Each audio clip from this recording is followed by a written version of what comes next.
Alright, here's another recap, and I know I haven't done these in a while, but I felt like today, even though it's mid-series, I have to make one.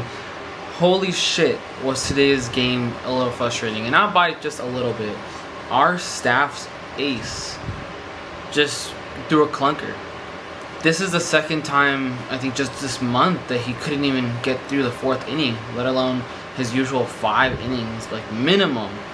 Like, I'm starting to believe that Walker Buehler is not a bad pitcher, but I do think he's gassed. He hasn't taken any time off.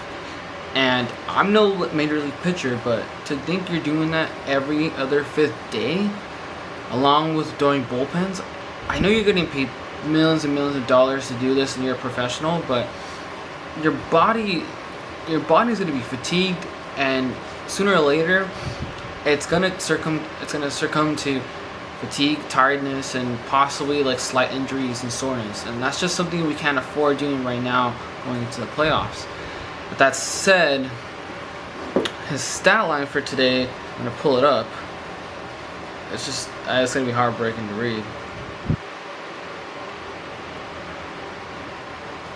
So Buehler went 3 innings and 2/3. Obviously, he went through a lot more batters because he got 7 hits, 5 runs, 5 earned runs, no balls, and only 2 strikeouts with 1 home run given up. And I knew going into the 2nd inning, things weren't looking so good because he had gone and out, and Walker Buehler is the type of pitcher to usually work any way to get an out. So it's not always via strikeouts, it's usually groundouts or flyouts.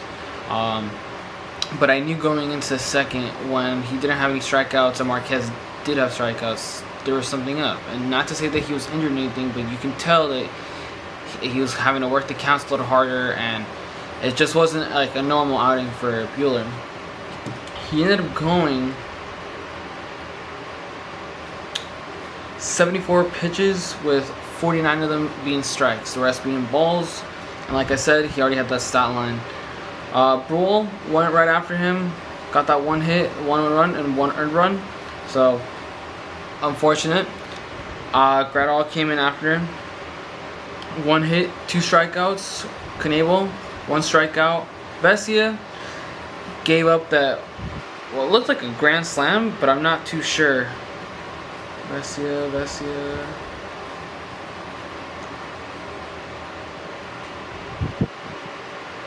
It was a 3-run bomb. So not only did he give up the hit to CJ Cron, he gave up that 3-run bomb. And I'm here to state that as of today, I am a certified CJ Cron hater.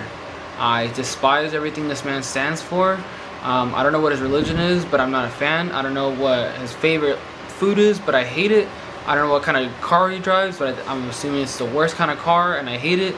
I hate everything that this man has stood for because he absolutely owns the Dodgers. He is the new owner, just right alongside with the Magic Group. And honestly, my salute to you, sir. Thank you for owning the Dodgers, but also I dislike you. So not only did he put the final nail in the coffin, he pretty much broke the tie and then saw on from there. I believe Hilliard hit that 3-run bomb, and it was game over from there. It was just hard to recover from there. And given that they're playing in higher elevation, change-ups and anything like a knuckle curve or any type of pitch that kind of cuts and goes down, it just doesn't have that same effect when you're in Coors Field because of the elevation. And that's something that the team like the Rockies that play their half of the time, like they already know how that works.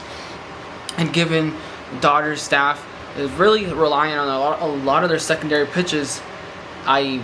Buehler, it's kind of hard for them to kind of get away with that. Buehler usually was known for throwing like the fastball heater, just throwing it by people. And I think because he's tired, he's having to resort to a lot of those secondary pitches, which those secondary pitches are not friendly for him in that ballpark. They might work in other ballparks, but they weren't working in this ballpark. And if you look at success against the Padres, I believe, those secondary pitches were working. But if you look at other places like San Francisco, I can't give you the exact science, but it is higher elevation. So it looks like some of his secondary pitches are starting to bite him in the butt. So hopefully that's something he can figure out. Hopefully this team can pop out of its funk and not strike out and actually get some base runners and some runs in. And yeah, we got AJ Pollock back, Cody Bellinger's out, McKinney's out. Hopefully we get more players out there and we send Rayleigh back to the alternate site. No hate, but it is what it is, and hopefully we can get these wins. I still feel like the Dodgers are going to win by division by 1 game, but I do think it's going to be at a 163, so let me know what you think.